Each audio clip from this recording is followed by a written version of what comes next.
So happy Saturday to you all. Thanks so much for tuning into this behind the scenes episode. I had a little bit of time, as many of you know who follow me on social media. My rock star of a son, when it comes to soccer, plays quite a bit.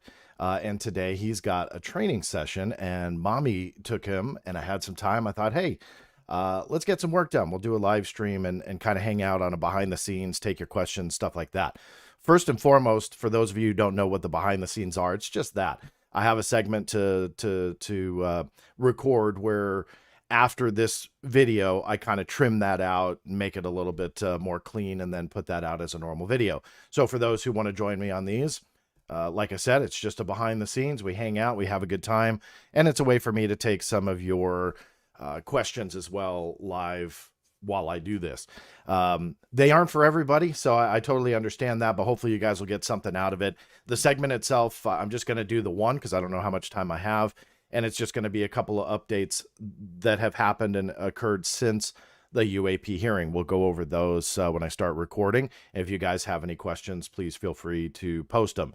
I decided at the last second to just kind of broadcast this to all the social media channels. Obviously, the busiest is going to be the YouTube channel. If you're not watching on YouTube and want to interact with other people, just go to theblackvault.com/live. That will forward you over to the YouTube channel. It's live as I'm speaking here right now, and then you'll be able to see everybody else in the chat room as well. If you want to stay on either Twitter or Facebook, that's fine. If you do post a question, please do so in all caps. I know that that's not really encouraged on internet chat forums, but it makes it a little bit easier for me to see your question.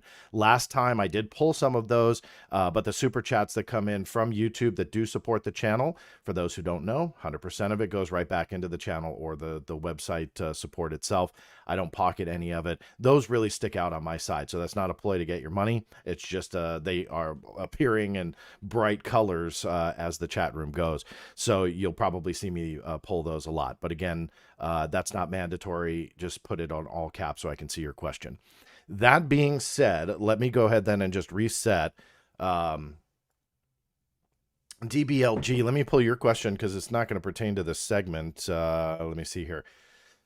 All right, what's coming in January? I was told January. I'll be honest with you, man, that's news to me. I have no idea what you're referring to. So your guess is as good as mine because I haven't heard January. Around the UFO field, though, obviously, people talk about coming soon all the time, coming soon all the time. If you ask me, some of the voices that are constantly doing that, just know that developments are likely going to happen. So they'll say that, and then when something happens, they'll go, aha, see, I told you. I sadly, those types of games online are a little bit too rampant. So when somebody says something's coming soon, I wait for it to happen before I even, get excited about it. So what you heard for January, I have no idea. I'm not really sure. If we listened to everybody who said something soon was happening, the whole world would have ended by now. So I don't know. But anyway, sorry I don't have a more eloquent answer for you there, DBL. I just have no idea where you heard that. Feel free to text it to me, though, direct message or anything, and I'll take a look at it, but I'm not sure.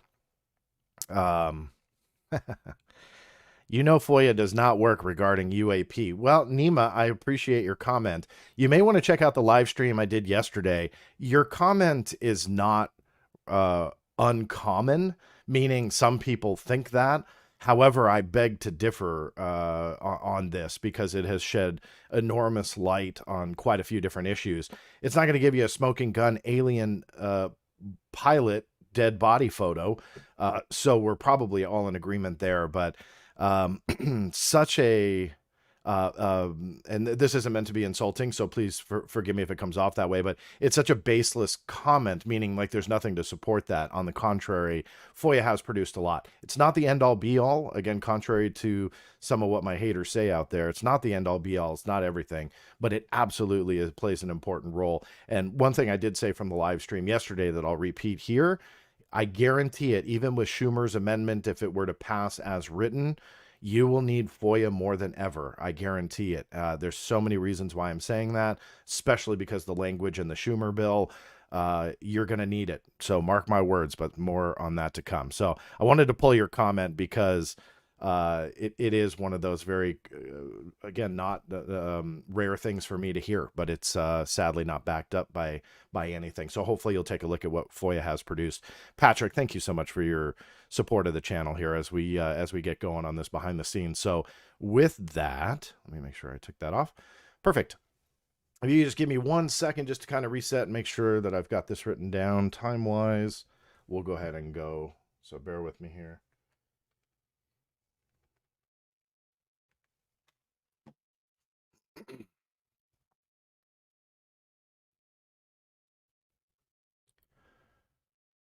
That's right, everybody. As always, thank you so much for tuning in and taking this journey inside the Black Vault with me. Not going to be too long of an episode today, but rather I wanted to give you a little bit of an update on what's happened post the UAP hearing. Now, for those of you who surf the social networks quite frequently, you may be aware of what has transpired, but I know that not everybody uses Twitter, not everybody uses Facebook. And if you're watching this here on YouTube, then hopefully I can give you a little bit of new information on what has happened since that historic hearing on Wednesday about UAP. Now, one of the biggest developments in my mind was something that I thought was actually a hoax to begin with, and this was a statement by Dr. Sean Kirkpatrick. Now, this, from what I understood, first appeared on LinkedIn. For those of you who don't use LinkedIn, I do, but it's so rare when I even log on. If you're not connected with somebody, there's ways to essentially hide the post. Now, I'm not connected with Dr. Sean Kirkpatrick, but somebody on Twitter was. They posted this thing. I thought it was fake. Woke up the next morning, was going to try and pursue confirmation of it. And D. Dean Johnson, who, if you don't follow on social media, please check him out because he follows a lot of the congressional movement, stuff like this on UAP very, very closely. I resigned to his expertise following all the language of bills and stuff like that. He is on top of it, so I would make sure that you follow him. But that said, he had confirmed with Dr. Kirkpatrick that it was, in fact, a real statement. So he beat me to the punch of confirming it. Later, I'll show you a Pentagon statement that also, to my surprise, was issued, not only to myself, but quite a few other people who were asking about this, that confirmed the statement was real. So I want to stress that before we bring it up. And with that, let me bring it up. This is the statement. I'm going to read it in full for the audio version. I don't like to read on this channel a lot, as you know, but I think in this case, it's absolutely warranted, especially since I'm going to drop this on the podcast audio version as well. After I read it in full, I'll go back and highlight some key sections here, go over it, why I think it's important, and give you my 2 cents, if it's even worth those 2 pennies. All right, here's what Dr. Sean Kirkpatrick, head of the Aero Office investigating UAP, has to say about Wednesday's hearing. Let me begin by saying that the following are my own personal observations and opinions, which do not necessarily represent official DoD or IC positions. Yesterday, the Subcommittee on National Security, the Border, and Foreign Affairs held an open hearing on UAP during which a government cover-up of extraterrestrials was alleged. I wholeheartedly applaud congressional efforts to get to the truth about what UAP are and the risks to both pilot safety and national security. I'm also absolutely committed to transparency on both the historical mission and the operational mission. As the director of Aero's amazingly talented, devoted, and highly motivated team, however, I cannot let yesterday's hearing pass without sharing how insulting it was to the officers of the Department of Defense and intelligence community who chose to join Aero, many with not unreasonable anxieties about the career risks that this would entail, that have been working diligently, tirelessly, and often in the face of harassment and animosity to satisfy their congressionally mandated mission. They are truth seekers, as am I, but you certainly would not get that impression from yesterday's hearing. Aero was established by law to investigate the allegations and assertions presented in yesterday's hearing. Allegations by its witnesses of retaliation to include physical assault and hints of murder are extraordinarily serious, which is why law enforcement is a critical member of the Aero team, specifically to address and take swift action should anyone come forward with such claims. Yet, contrary to assertions made in the hearing, the central source of those allegations has refused to speak with AARO. Furthermore, some information reportedly provided to Congress has not been provided to AARO, raising additional questions about the true commitment to transparency by some congressional elements. The subcommittee, whose questions and oversight duties are irreproachable and in genuine need of answers, has never asked AARO for an update on the reporting system, the historical review, the operations, and the S&T strategy that AARO leads and is undertaking. A rational person watching the hearing might reasonably assume that both the witnesses and the members had an understanding of the department's and the IC's progress since the establishment of AARO around this time last year, only naturally leading them to conclude that AARO has been ineffective, non-transparent, and delinquent in its legislative mission. AARO briefs the Defense and Intel committees regularly, and since the last NDAA, the Homeland Defense, S&T, and several other committees as well. I'm deeply disappointed at the denigration of AARO's dedicated men and women hailing from the Department of Defense, intelligence community, and civil partners who are pouring their hearts out working this issue on behalf of Congress. AARO has the authorities and resources necessary to execute this mission to meet congressional intent, and as we've stated before, AARO welcomes anyone with knowledge of any of these allegations or programs to talk to us in a safe, secure, and appropriately cleared environment. Rest assured, AARO will follow the data wherever it leads. Finally, to be clear, AARO has yet to find any credible evidence to support the allegations of any reverse engineering program for non-human technology. Also, to be clear, none of the whistleblowers from yesterday's hearing ever worked for AARO or was ever a representative to AARO, contrary to statements made in testimony and in the media. Now, let me stress that's not an endorsement by me of what Dr. Kirkpatrick is saying, because I can just see the hate mail that I'll get later on. So I'm not endorsing it, but rather wanted to bring you exactly what Dr. Kirkpatrick was saying. Now, let me highlight just a few things here on what to take away from it. Obviously, the first line of him saying that it was not representative of any official or IC positions, well, that's clear. This, in my opinion, was kind of unorthodox, especially the way he released it, simply because they normally stay fairly quiet. But clearly, Dr. Kirkpatrick was pretty upset over what was being alleged and decided to take it into his own hands, not wait for any official Pentagon statement, and put this out on LinkedIn. He knew it must have gotten out, or it would get out, or maybe that was the intent. I've checked LinkedIn. I couldn't find it, again, without being connected directly to him. So what's up with that? Did he just do it for those that he wanted to share with privately, quote unquote, privately with his followers? But I mean, clearly he thought he would know anyway that this would leak out. But regardless, it's not an official position, but clearly he's pretty upset. He also states, I'm also absolutely committed to transparency on both the historical mission and the operational mission. Well, here's my reaction to this, to Dr. Kirkpatrick, which may actually not be fully his doing, but the DoD as a whole is absolutely not committed to transparency on this issue, not only with their historical mission or their operational mission, but to be honest with you, it's a broad stroke now denial of all UAP information. And the root of all of this is Dr. Kirkpatrick's office. So if he truly was committed to transparency, and maybe he personally is, the DoD and his office is not. So what can, if anything, can he do about it? I don't have an answer to that.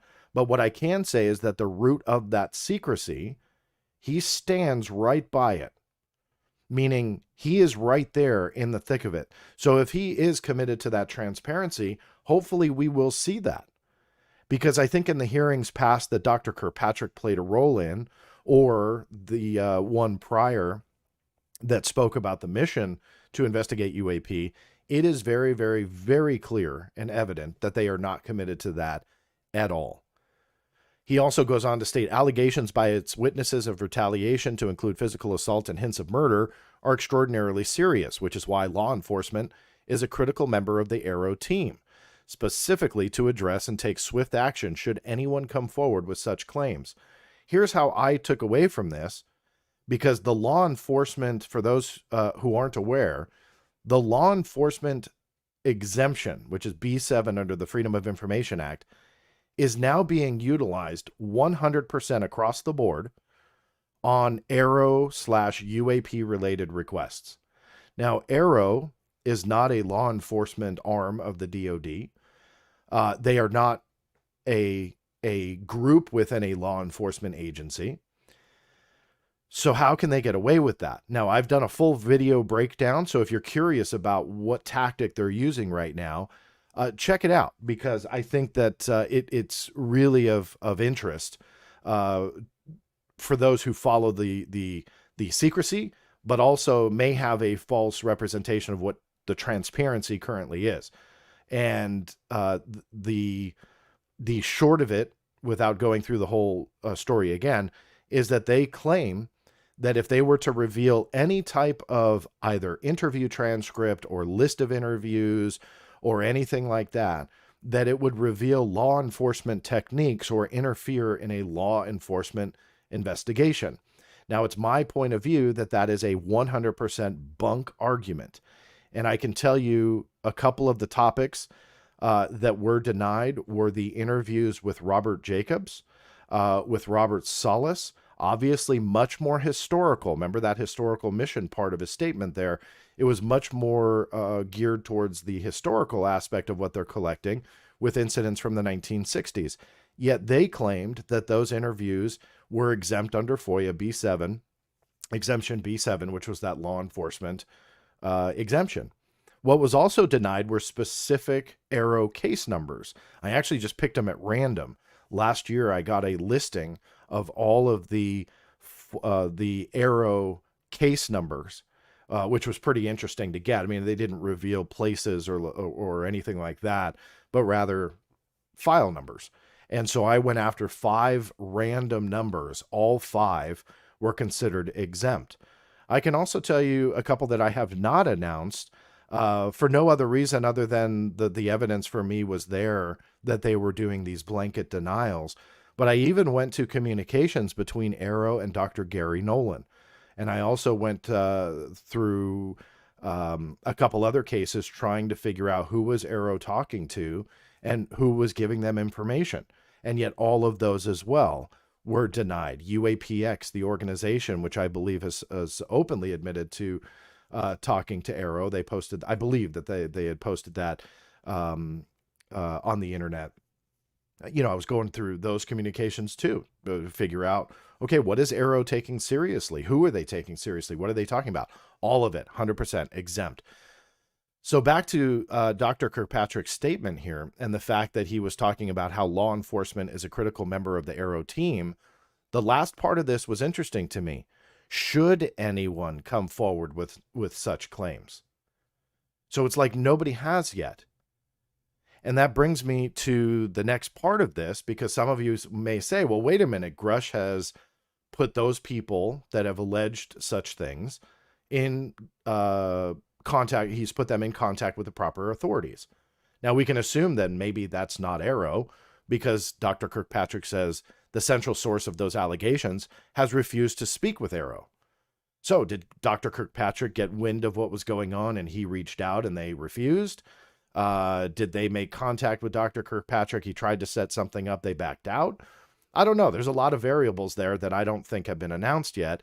But that's a weird kind of development, to where if Arrow has a law enforcement member of their team, whomever that is, I'm not sure if that would be FBI or what, you know, I don't think it's beyond what I just read here ever been revealed.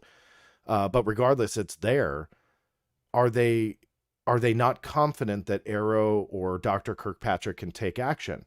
And if that's true, then does that mean the law enforcement member of their team is tainted? And if that's true, then you're going to just start opening these allegations up more and more and more, to where then you just can't trust anybody. So again, I'm not endorsing Dr. Kirkpatrick's kind of stance here, but if he's got a law enforcement member of his team. Why aren't they talking to him? So it was a very interesting, if true, allegation that whomever Grush is referring to refuses to talk. The other interesting part of this, if true, the subcommittee whose questions and oversight duties are irreproachable and genuine need of answers has never asked Arrow for an update. Why not? Arrow briefs the Defense and Intel committees regularly, according to Dr. Kirkpatrick. So why didn't this other committee either confer with those others that do get briefings? Maybe they did. I'm not sure at this point. Or why didn't they just contact Arrow and at least get their side? So those were, again, all, if true, were very interesting perspectives from Dr. Kirkpatrick. So I can understand that he's kind of getting, blindsided and raked through the coals a little bit. And please let me stress, I'm not endorsing his message, but rather just put yourself in his shoes. They're having this hearing and blasting his office, yet they never even once contacted him. One more thing, though, about this line, Arrow briefs the Defense and Intel committees regularly and all these other committees as well. That's FOIA fodder, by the way. And why I say that is all of that briefing material, that's FOIA-able. Now, you can't FOIA Congress. A lot of people in the last few days have asked me, can you FOIA Congress? The answer is no. But you find reverse ways to find what you're looking for. So the briefings would be a product of the Department of Defense. They are subject to FOIA, as we all know. So I can go after all of those briefings. So now we know, even though, again, sometimes it's assumed, and you're like, wow, John, that's not surprising. This puts it in writing. And these are essentially citable in any FOIA case. So they can't back out and say, hey, sorry, we have no records. We don't find any briefing material. I can say, no, well, in a statement that was confirmed by the DOD, by the head of the office, there are multiple briefings. Again, it becomes legally usable. Lastly, also to be clear, none of the whistleblowers from yesterday's hearing ever worked for Arrow or was ever a representative to Arrow, contrary to statements made in testimony and in the media. Here's what's kind of interesting, because I saw this come about a lot on the social media chatter, was that no one claimed to work for Arrow, and that is absolutely true as far as I'm aware.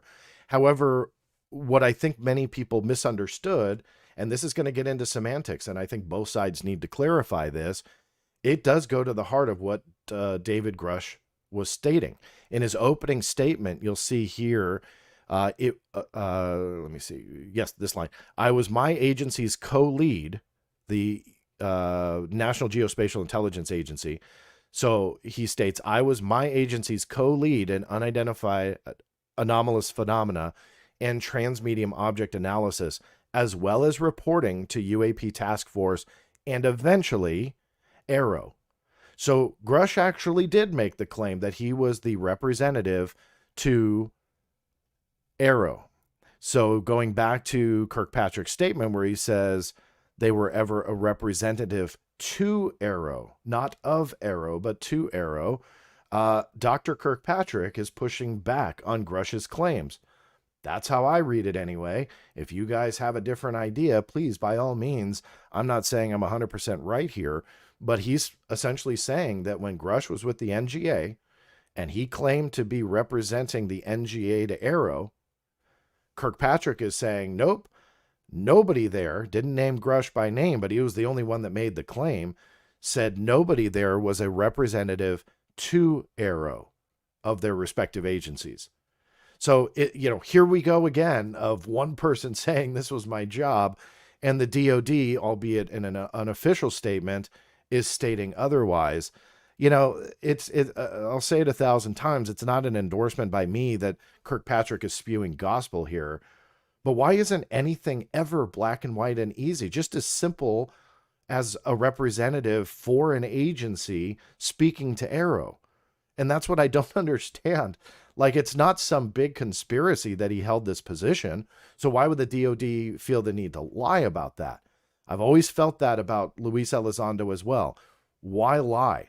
Like, the government lies, right? I've written books about it. I've done thousands of interviews over the last few decades about this. So they lie.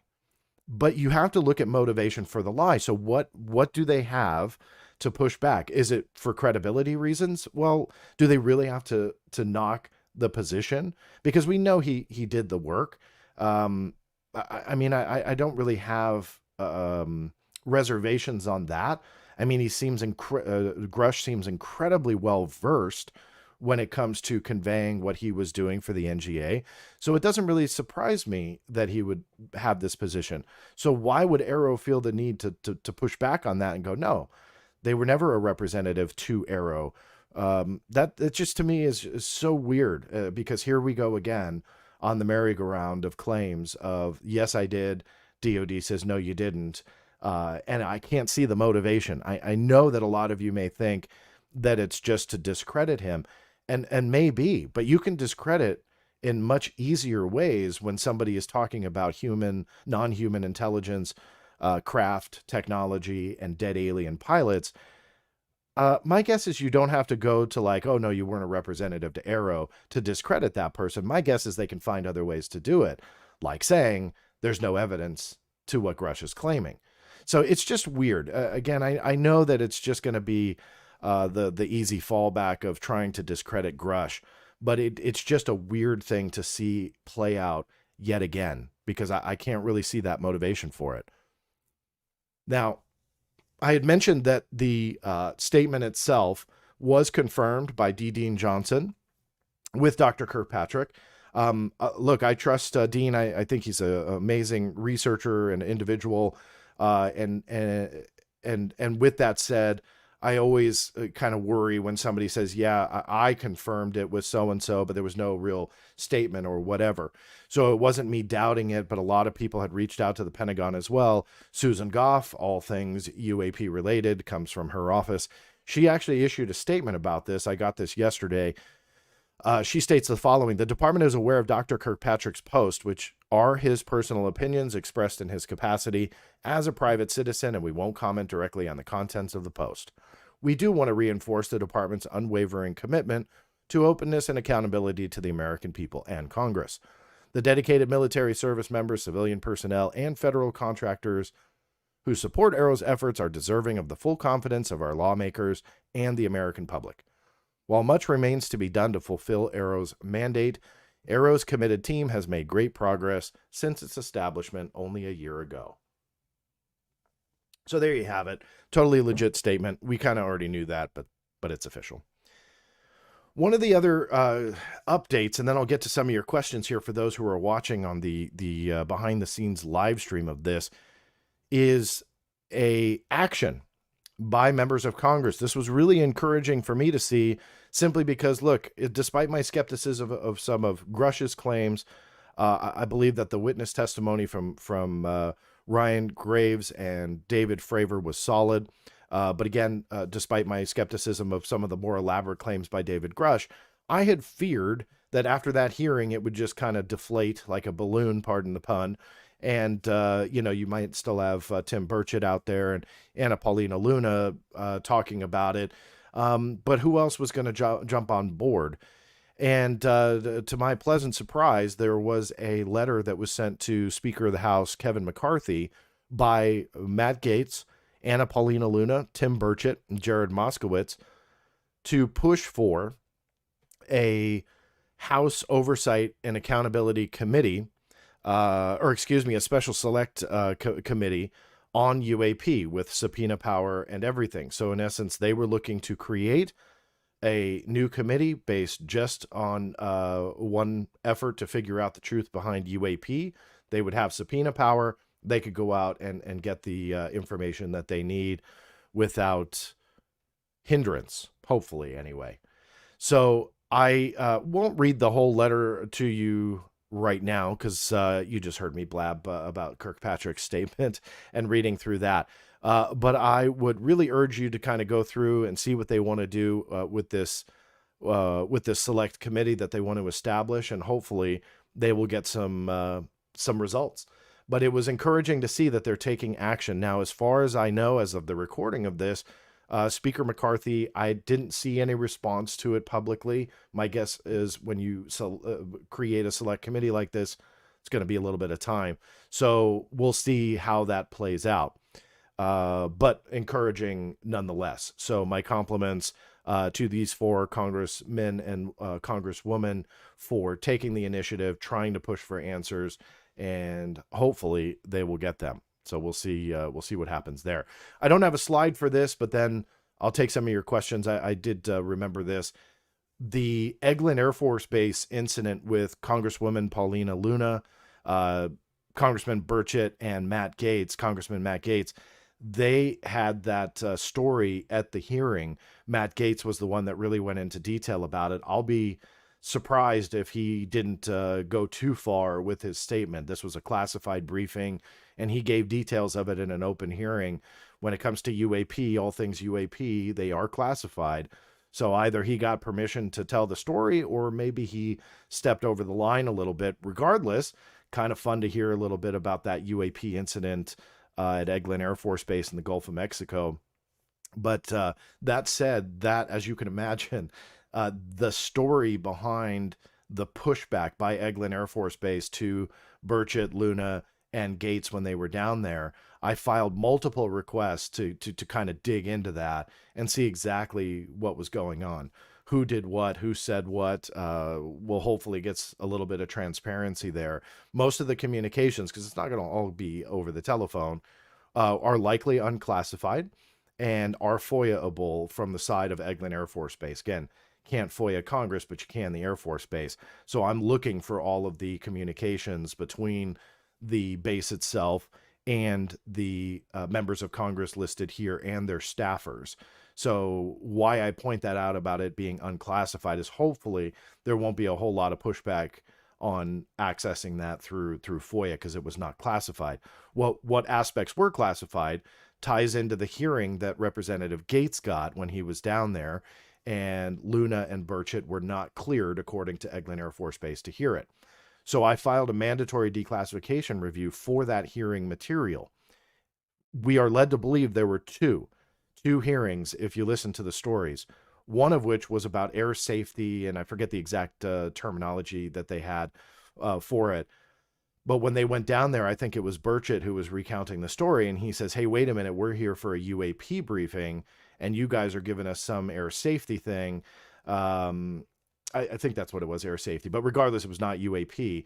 So then, as the story goes from the side of Burchett, they then shifted gears, but Burchett and Luna were not cleared to hear the UAP stuff, so they had to be removed from the hearing, and Representative Gaetz was the one that got that classified briefing. And then that's the detail that he gave out at the public hearing. So what I did was file the request for all that briefing material. Now, some of you who aren't familiar with the process, you might think, well, it's classified, John, you're never going to get it. Well, that's what the whole MDR process is, that you can request a review of that material, because for the most part, that material is not classified in full. It may be a top secret or secret briefing, but that doesn't mean that all elements of the briefing are classified top secret. You just have to have the highest level of classification that's in the briefing as the overall umbrella classification. However, once you file that MDR, they go in and go through the material, see what's unclassified or what can be declassified, and then hopefully release that. Prime example, for those who aren't aware, I had received the 2021 UAP classified report that was given to Congress by ODNI in the exact same way. Granted, it was redacted in certain areas, but still we were able to read a lot once it was released. That was all thanks to the MDR process. So this week I had word from Eglin Air Force Base that there's movement on my cases, and we're looking at least 2 of them, not the MDR, but the 2 FOIAs, will hopefully have some type of an answer in 30 days. At the very least, an update. But that's encouraging. They were a great office. I don't deal with them a whole lot, but speaking to them on the telephone, they were excellent. They were very thorough, really interested to talk. So my compliments to them. Now, with that said, obviously the live stream, I have halted on my side. The comments, I'm going to try and get to as many as I can. I saw some of the super chats from YouTube come in. This is where I get a little bit lost, only because I'm broadcasting to all the social media And on my tally here, there's close to 1,000 of you watching as we speak. So the chat's going pretty crazy because it pulls in all the comments from all social media. So let me get to a couple here. Um, DBL, everyone get a tarot reading and ask about aliens. I bet we'll get something. Well, first, DBL, thanks for that support and your continued support of the channel. Yes, I don't think I've ever had a tarot reading myself, but if anybody gets anything worthwhile or finds out what happens in January, as one of the other people were asking about, let me know. All right, here's one. UFOs are sentient as functions with the pilot's biology, go reverse engineering that logic. Well, I mean, that's what a lot of people think, that they're intelligently controlled by sentient beings. So we will see what actually will come out from that. Hopefully the congressmen who want that subpoena power will get it. They'll push for it. But, you know, if what Grush is, here's my hopefully not too pessimistic thought on this. My skepticism aside, let's just assume for a moment Grush is really telling the truth. They're really going to have to bring the evidence forward to not only convince Congress, but to convince the masses. And if it's true and it's all legit, there's going to be major pushback by the powers that be. And are we seeing that unfold right now? Are we seeing the discrediting campaign already unfolding, like with Kirkpatrick's statement that I just went over? You know, what are we seeing truly transpire here? And I'm not really sure. It's no secret I have my skepticism about Grush's more elaborate and extraordinary claims. But regardless, if true, I've also been around the block enough to know that it's not going to be very easy for the powers that be to kind of loosen that grip on secrecy. So we will see how that transpires, and I will be eager to see how much Congress wants to push, because if they create this select committee, have subpoena power, well, I posted on social media a list of people that I think should be subpoenaed and questioned about their respective agencies and their respective actions to figure out what's going on. And I think it's incredibly important for them to do that. Morpheus is I'm guessing how you pronounce that, but thank you for your support of the channel. No question on that, but thank you for it. Tio Rico, thank you. Kirkpatrick's indignant response is not persuasive. He seems disingenuous. Look, I will absolutely stress, I mean, this was not an official position of the DOD, nor by me bringing it to you all accident and as an endorsement on my end. But I will say, though, you're talking about a very interesting development no matter what. For him to not stay silent, for him to not fall back on the Office of Public Affairs, for him to take it into his own, his own action to respond to the claims, that shows there's something there that he just does not want to stay silent on. So true or not, you can see the passion in his statement. So disingenuous, I'm not really sure. Maybe he's angry because nobody did go to him. Maybe he's angry because he's trying to get answers, and the person source, which some people believe that it was Grush that refused to talk to Arrow. I took away from the statement by Kirkpatrick that it was whomever told Grush about these serious allegations of people being hurt and murdered and stuff like that.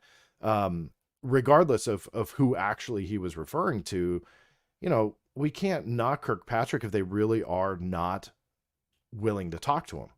And if they don't trust him, let's hear that. Let's hear that from the people. Let's hear that from Grush. Grush says he wished that Kirkpatrick called him back. So clearly I felt Grush was willing to talk. So why didn't Kirkpatrick call, if true? And those are questions I think that need to be answered. And it's not that I want to have like some Jerry Springer moment in a congressional hearing, but honestly, at that table should be Grush and Kirkpatrick at the same time.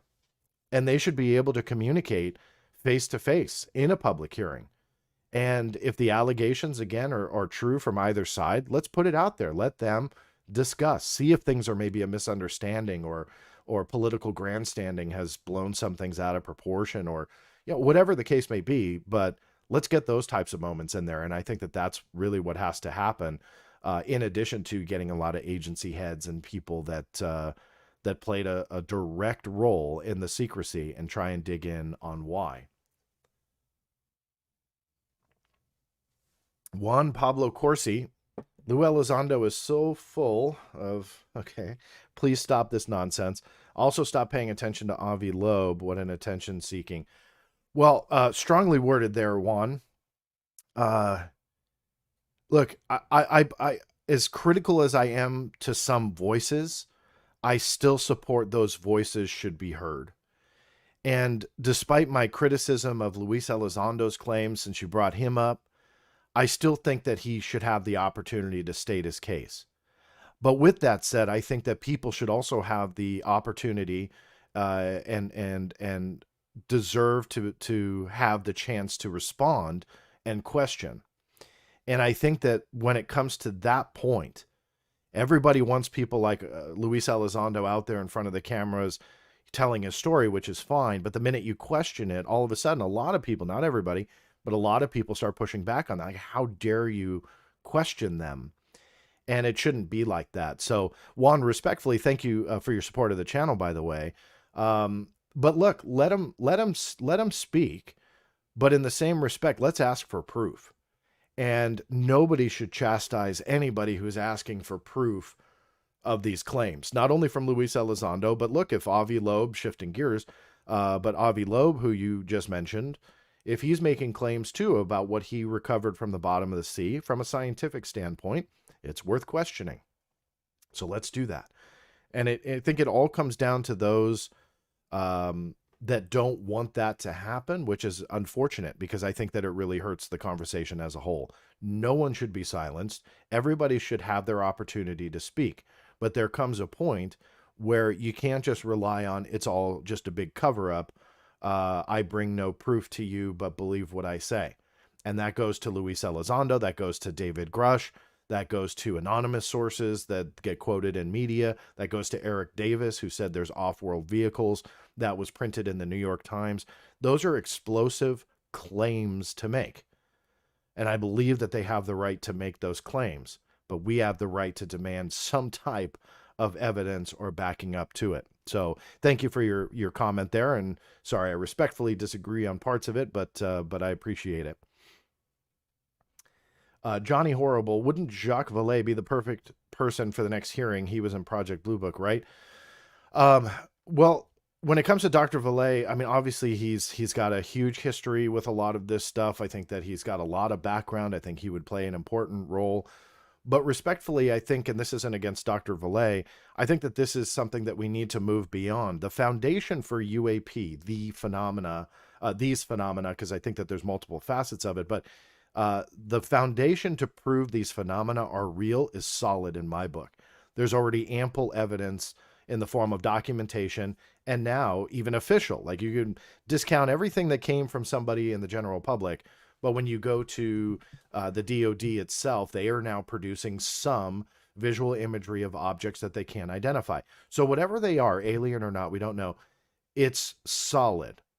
The testimony of people like Graves, who has really kind of bring the torch, and this is my interpretation anyway, but has really kind of taken the torch of representing the pile of pilots and those from the military side and commercial side, really representing that pile of names that has come forward to him, and showing that there's a problem here that needs to be dealt with. And people like Commander Fravor, who obviously has his story and true belief that this was something that we just don't have. That is all solid and paramount to this discussion. That's awesome. But we need to get beyond that now. That's where I said in a social media post a week or so ago that the hearing should not be the witnesses anymore. As great as they are, Grush with the exception to this week's hearing, we need agency heads in there, plain and simple. We need people to turn up the heat. And I think that we need to see the same type of pressure that you see in other hearings outside of the UFO arena. You need to see that in the UFO hearings. And you need to see pushback Even on Dr. Kirkpatrick, who could be the most honest and sincere person ever, he needs to have that pushback on him. And we need to have that pushback on the Department of Defense Inspector General. What have they found out in the UAP evaluation that has gone on now for a couple of years? We need to have the pushback on the Inspector General of the intelligence community on what has he discovered through the claims of David Grush that they found credible and obviously worthy of attention. What did they see? Everybody says, oh no, their time is over. They already looked at it. No, nobody can answer why they felt that this was something that needed attention. And I think that you should put the ICIG in there and put the pressure on there and say, what convinced you? Was it his decorations as a military officer? Okay, let's hear that. Did they see something that supported the crash retrieval program or dead alien pilots? Okay, let's hear that. So there's a lot of people that should be in those seats because the foundation now is more than proven. I mean, we have that now. So let's move beyond it and get some real people in there and go from there. And I hope with the subpoena power, if those congressmen and congresswomen are serious, that they will do that they will get the appropriate people in there that have made the more explosive claims that are former government. They should be there. Give them their time to speak. You should have the agency heads and even like an Aero director, Dr. Sean Kirkpatrick, in there, and to respond to all of that. And where you need to subpoena and push, you do it, and you do it harder. And that's where we, I think, need to go next. Shaldul, let me thank you for your support. Sorry if you have done this multiple times in the past, but could you give examples of logical inconsistencies / contradictions found in UAP FOIA releases which do not occur in non-UAP matters? That is an excellent question and a loaded one at that. In lieu of going on and on about it, I will speak very generally to address it. And one thing that I'm considering doing for this channel in the coming weeks, I've wanted to do it for a long time, but I think now's the time, is to create more of an event, not even a video, but something that very similar to how I'm doing now, live, able to take questions, but give you guys a full breakdown, a presentation about the agency and the intelligence community and military branches, all of that connection to UAP over the past, 5, 6, 7, 8 decades, going way back, but a historical review all the way up to the present day.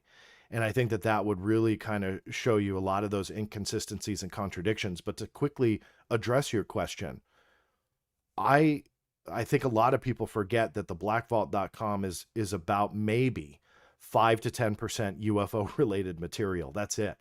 Now, I'm clearly best known for that in the eyes of mainstream media and the general populace.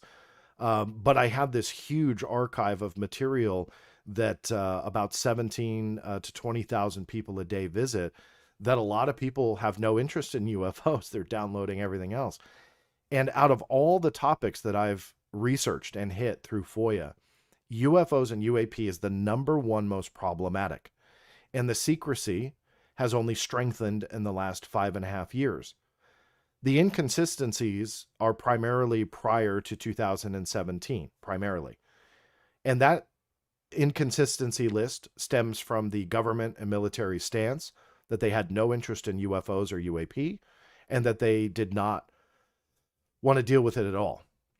FOIA, though, produced literally thousands of pages that contradict that statement and that stance.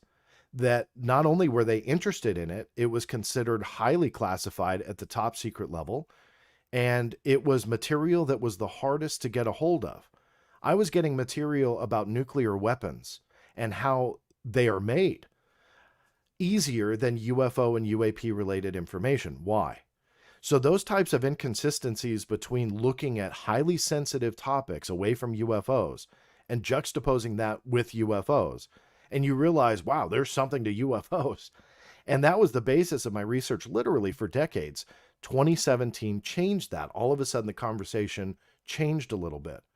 And so what happened then was that we were hearing about UFOs more. They were researching UFOs. They were looking into it. Uh, and I thought, wow, this is great because that creates a whole new paper trail. I knew the transparency was not going to be there at all. I had no idea, though, if you go back to like the 2018, 2019 timeframe, had no idea that they were going to be strengthening that secrecy. But the inconsistencies began to emerge in kind of that present day conversation that I'll refer to now, in the form of them in these hearings, them meaning Scott Bray, Ronald Moultrie, Dr. Sean Kirkpatrick, stating certain things for the record, but their documentation was showing something else. They were making it seem like everything was explainable. And yet you look at that secrecy and you go, wow, why is it strengthening? Why are they making these moves to exempt everything? If the majority of what these incidents are balloons and airborne clutter, and I forget what some of their other easily explained explanations are, where are those videos? Because in the interest of transparency, which I just read to you his statement, Dr. Kirkpatrick's statement, what's classified about a trash bag flying in the wind? And it doesn't matter if it was taken by a classified platform like an MQ-9 Reaper drone, because look what happened. Just this last week, an MQ-9 Reaper drone was encroached upon by a Russian jet who dropped aircraft flares on it, ended up damaging, I think, one of the rotors on the MQ-9. That footage, that the incident happened on a Sunday, that footage was released Tuesday, 48 hours after incident, right? So if we've got trash bags flying around and seagulls that are encroaching on our jets and whatever the heck they want to say this is, we should, with a database of more than 800 cases on their last check, so DOD is admitted to more than 800. Why aren't we being flooded with that? Just even though we would have our pushback on exactly what they're trying to do, and I would get it. But the fact that, meaning they're trying to flood us with, trash bags and stuff like that. Well, why aren't they doing that? And it's because I think there's an inconsistency between what they're claiming and what the evidence shows. So that's a kind of a nutshell addressing of your inconsistencies, and hopefully that worked for you, Shardul, and I hope I have that pronounced correctly. But thank you for your support. And if you guys do want to see that big video breakdown, I mean, I'm kind of envisioning in my head that this would literally be like 4 or 5 hours with breaks, with Q&A sessions throughout.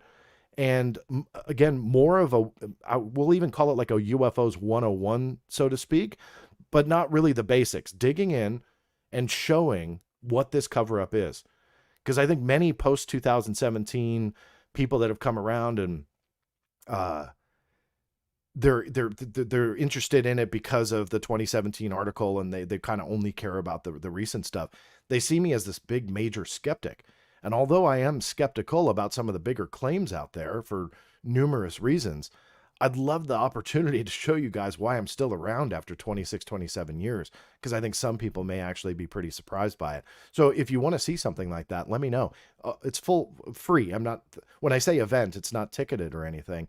We'll even call it a fundraiser if we want to. Anybody who wants to, support or buy a virtual ticket, so to speak, feel free. But no, it would be 100% free, and it's more about public education versus, anything else. So just a thought that I've been bantering about. Have you ever considered that the truth behind UFO secrecy is so terrifying that keeping it from people is the mercy option? That's from Limes Inferior. There's always something to be said that the general public would not be able to handle an admission of alien life, because the minute the government admits to this, and this goes into a much bigger conversation, so I'll try and very much bring it down time-wise for you. But I think that if the government truly has covered this up for decades, and they have alien bodies and alien craft, I know that Grush argued the alien word and wanted to use non-human intelligence, but let's get down to brass tacks of what we're dealing with here. If that is all true, you open up that possibility that every claim and allegation that the government has denied in the past now has the potential to be true. So I think that the majority of people aren't ready for the UFO alien admission anyway. But you have to broaden it to an even bigger scale, because the implication that the government was hiding that much from us, a humanity altering knowledge that our place in the cosmos is not what we have been led to believe for however long we want to argue we've been told otherwise, that's huge. And I don't think that the general public will handle that well. You and I probably would be fine. However, the general public, I think, would not. But you broaden it, then it's like, okay, so you have like this acceptance of, oh my gosh, we're not alone in the universe, and this is our reality now. What else are they lying about? And then you're going to have the buttons pushed on the government about all these allegations over the years that actually may not be true at all, that they truly are just a conspiracy theory, fabrication, delusion. But the fact that they were able to cover this up for decades, and they finally admit we're not alone, and okay, Grush is telling the truth, we're really sorry, you're going to have anarchy. And I think that that's what a lot of people don't realize, that it's not just accepting that alien life is real and the argument that society isn't ready. It's the repercussions of admitting that the government was able to establish that cover up and maintain it for decades and decades. And that will lead to more questioning, and what else are they lying about that if we push hard enough, they'll admit to. So those are the types of things that I think, people aren't really, really considering at this point, that are very, very important. De Oppresso Liber, thank you for your support. No question attached there, but I really do appreciate that. Black Dread Scotland, good to see your name again in here. I still get the feeling that this is a psyop. It should be important to remember what happened to Paul Benowitz. Look, the psyop thing is something that's been around. The allegation's been around for years now, especially post 2017, that this is all a psyop for numerous different reasons. I've never been on that bandwagon, but you know what? You can't help but not consider it, given the way things have unfolded, given how people are talking about this, what people do, their actions, and so on. Yeah, I mean, it's not something that I like to preach about, nor am I even really on board with. But anybody has to fully admit that the way that this has unfolded, there are so many things to reasonably question on the actions of certain individuals possibly being involved in a psyop. And that goes both ways. Some of you may think I'm alluding to those that have come forward that are former government, and now they're talking in the open realm. Others may think that I'm referring to the government being involved in this psyop. It might be both. But I think that both sides have produced ample reasons to question motives and try to I think they've produced ample evidence. I'm trying to craft my words carefully here. They've produced ample evidence that supports us pushing and questioning it. Absolutely.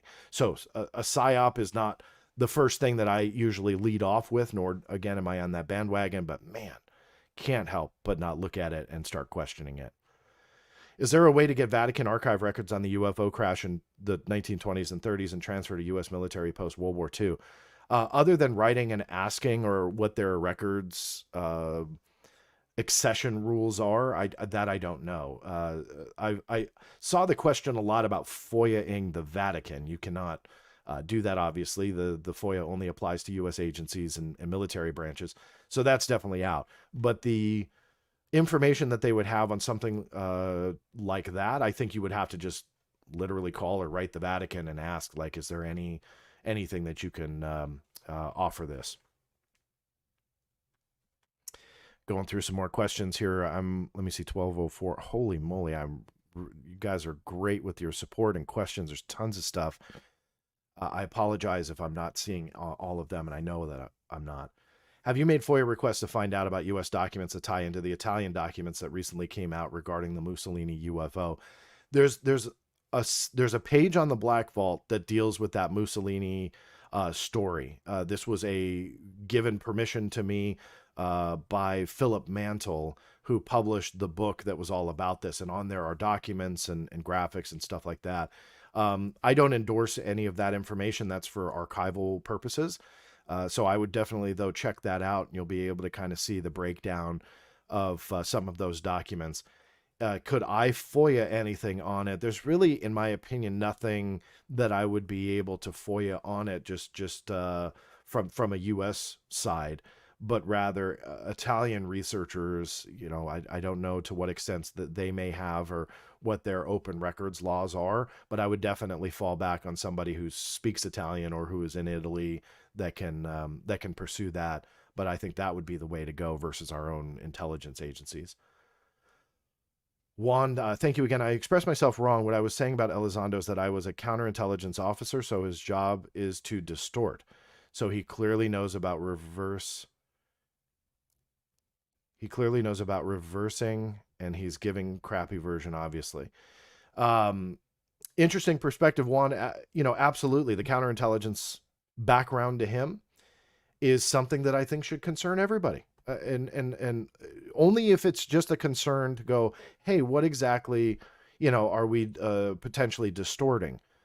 I know that people cringe when I talk about his recollection of the videos and how they were released and what we've been told, but it's provably a distorted story. I mean, plain and simple. There's distortion to what Luis Elizondo has come out with, and that's not based on my opinion. You just look at what people have said, and there's distortion there. And what the root of that distortion is, in some cases, your guess is as good as mine. But it is definitely a concern on what exactly is going on. And again, look, he's a hero to a lot of people. He's got a lot of followers. Many of them are very, very passionate. And I respect that. But that background, you have to understand that that's just what they do. And Juan, if that's your background as well, which it seems like it is, the job to distort is absolutely. And I've done a lot of work on this channel talking to you all about what I call that counterintelligence value of the UFO conversation. And that may not directly be pertaining to Luis Elizondo, but rather the counterintelligence aspect to all of this as well. Some people have said, hey, you're confusing psychological operations with counterintelligence. And I respectfully disagree with that. It is true where there is a counterintelligence value to all of this. And so to have somebody who headed up, how they say they headed up a UFO research, why have that person? You need the scientists in there. Why would that person be involved in the UAP research? That's not supposed to be an insult to Luis Elizondo, but that's not who you would want in there if you're investigating UAP. You may not like him, but a Dr. Kirkpatrick level type of scientist and somebody who is just geared towards evidence is somebody that you want leading the charge. So there's a lot of layers to that onion. I know I'll get hate mail for the last 3 minutes of what I just said, but regardless, it's true. You've got to look out for stuff like that. And I'll close that thought by saying that when Luis Elizondo had first come out, I think this was a 2018 interview, he even said we should question everything. We, the general public, should question everything, even him. I'm paraphrasing, but he said even question what he's saying. So he gets it. I mean, and sadly, he doesn't look kind on those that do question, but he said it himself. And I think that's a beautifully said way to put it. And it's something that I never forgot. And it's something that I continue to do. Charlene Sampson, thank you so much for the support. I love UFOs like family. I think many of us do. And that's a beautiful cat, by the way. Very, very beautiful. It's a shame I can't blow up the picture, but very, very beautiful cat that you've got. And Senzu Bean, is there a way we could ask Grush questions to get answers without getting him into a skiff, like asking him if he concurs with Haim Ashed's claims? As evidenced by the hearing, I believe that David Grush has gone as far as he can in an open setting. Again, whether or not he's spewing gospel or not, that debate aside, it's clear he did not want to expand on anything. So, to your point, no, I don't think there's anything we can do at all. What I will bring up right now that I will stress 1,000 times over until this is released, his Dopser request. that he submitted to the DOD that was approved for public release and dissemination still has yet to see the light of day. And it was brought up in the congressional hearing. I think it was Congresswoman Luna who brought it up. And she felt that it added a layer of credibility to David Grush. And to David Grush's credit, he went out of his way to say that essentially was only to make sure that there was no classified information within what he wanted to tell the public. It is not a fact check process. It is not an endorsement. It's not any of that. So I was really surprised to see Congresswoman Luna bring up that DOPSR review process and then go, well, it really adds legitimacy. And then one more final point to David Grush's credit. He says, I had to do it because if I, went on TV and started saying these types of things, there was no security review. That is against the law. He can go to jail. So he's right about all that. And to his credit, he was obviously trying to go out of his way to say that. But his request to DOPSR has yet to see the light of day. Why? I don't, there's something there. And every day that goes by that it's not put out to the world makes me question more. And I don't understand it. Release it. It's cleared by the DOD. Congresswoman who's bringing it up in the hearing thinks that it is to his credibility. But why? That's not even the process. But on top of that, why are you withholding it? And I think that that's something that we should see, the general public. Because I think to further the point, one thing that I didn't mention in the updates, but Tim Burchett was doing an interview. I think it was actually for TMZ. And I'm paraphrasing what he said, but he said that he couldn't get into a skiff with David Grush because David Grush, did not have a security clearance. Now, I think that this has been bantered about before, but let's just take Burchett at his word that his security clearance was lost. And we know that David Grush didn't go to DOPSR until this year, in 2023. Yet, David Grush was photographed and videotaped at a UFO conference. He was shown to be with George Knapp and Jeremy Corbell and Jay Stratton. Now, as far as I know, George Knapp and Jeremy Corbell do not have security clearances. And yet Jeremy Corbell has gone out of his way numerous times to say that David Grush went to him and George Knapp first. Now, if that is true, this was prior to a DOPSR review. This means that anything that he said in relation to anything UAP related, how could he get away with that without violating any type of security oath or promise or NDA or whatever? In my personal opinion, I don't think he could have. Is that why he no longer has a security clearance? And I think that a lot of people are kind of not looking at that reality, that he's showing up at UFO conferences, having meetings with journalists while he is still a U.S. government employee with a security clearance, a high one at that. And he's likely talking to them about all of these things that he later had to, quote unquote, clear with DOPSR. So he did all of this prior. And in the hearing, he says, oh, I had to do this, or it's against the law, I can go to jail. Well, he didn't do it when he was at that UFO conference. And he's not sitting there just talking about his French toast or whatever they were having at the meal. I know, because of Jeremy Corbell's own statements in the mainstream media, that Grush brought his story to them first. That means that David Grush, true or not, was talking about things that he should have had the DOD clearance for, and yet did not.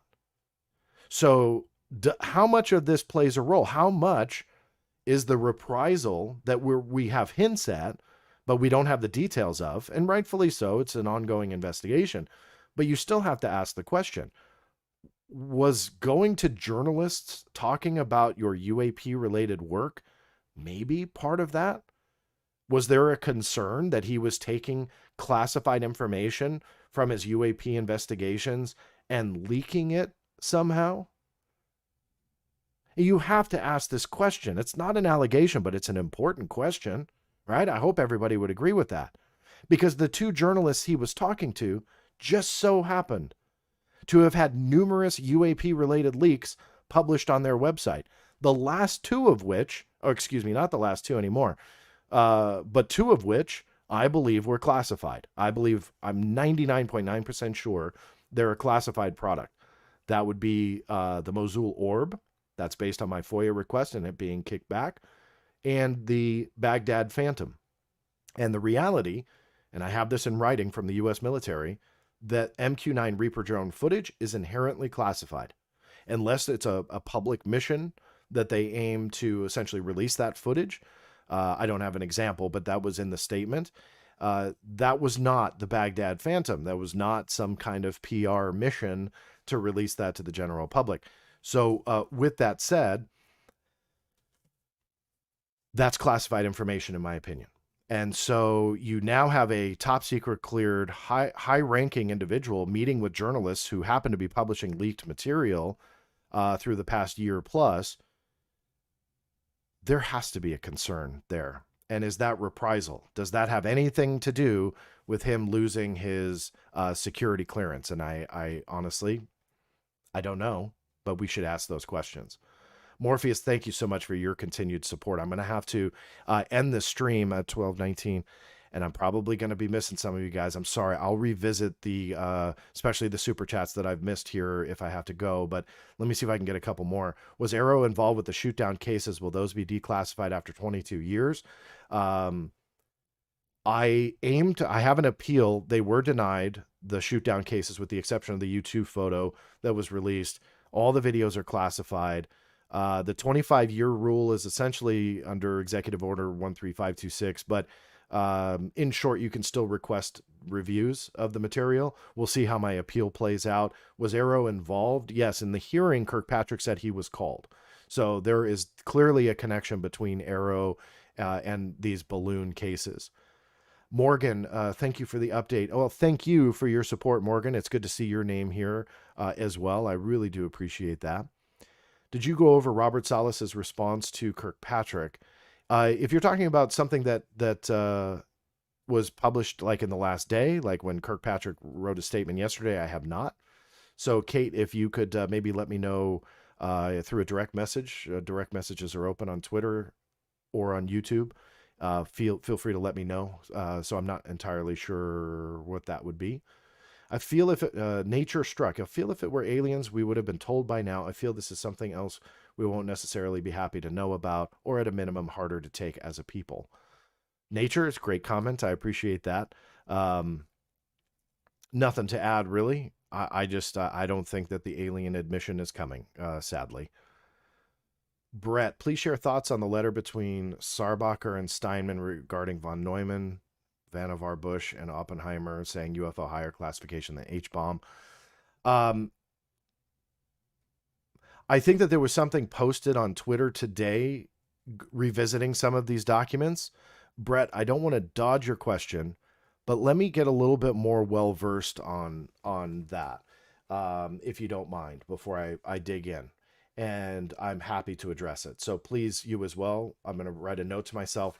Drop me a direct message, and I will definitely deal with that in a future stream. The Sparky Lady, I appreciate your help. Keep it up. Thank you so much for that. Really do appreciate it. I think I'm caught up now. Great. Okay. So thank you all for this impromptu live stream here on a Saturday. It was behind the scenes. This obviously opened up a lot of questions and good dialogue. What I do is I clip this video and we'll put it out on audio form and premiere it on YouTube at a later date. If you're watching anywhere other than YouTube, make sure you do subscribe to that channel. Not everything is broadcast to all social media networks. So if you go to theblackvault.com/live, that will bounce you to the YouTube channel. Make sure you're subscribed. Like the videos if you can. Really do appreciate it. It really helps me. If you do feel like you want to support the channel even further, 100% of all the super chats or any of the comments on YouTube where you pitch in, or Patreon, anything, 100% goes directly to theblackvault.com. Gets a little bit pricey. There are 3 different servers that I run that are dedicated to theblackvault.com solely, and those get a little bit pricey just in themselves to house 3.3 million pages of documents. The site's all free, so I rely on that type of support, and I really do appreciate any dollar that you can send in. It is truly helpful, but also not mandatory. The biggest help of all is sharing the word about this this channel, these videos, if you feel they're worthwhile. I don't expect everybody to always agree with my opinion or my 2 cents. So I always look forward to your comments below here on YouTube or wherever you might be listening or watching. I always like to take a look and respond where I can, and thank you in advance for that. So that said, thank you so much again for listening and watching. This is John Greenwald Jr. signing off, and we'll see you next time.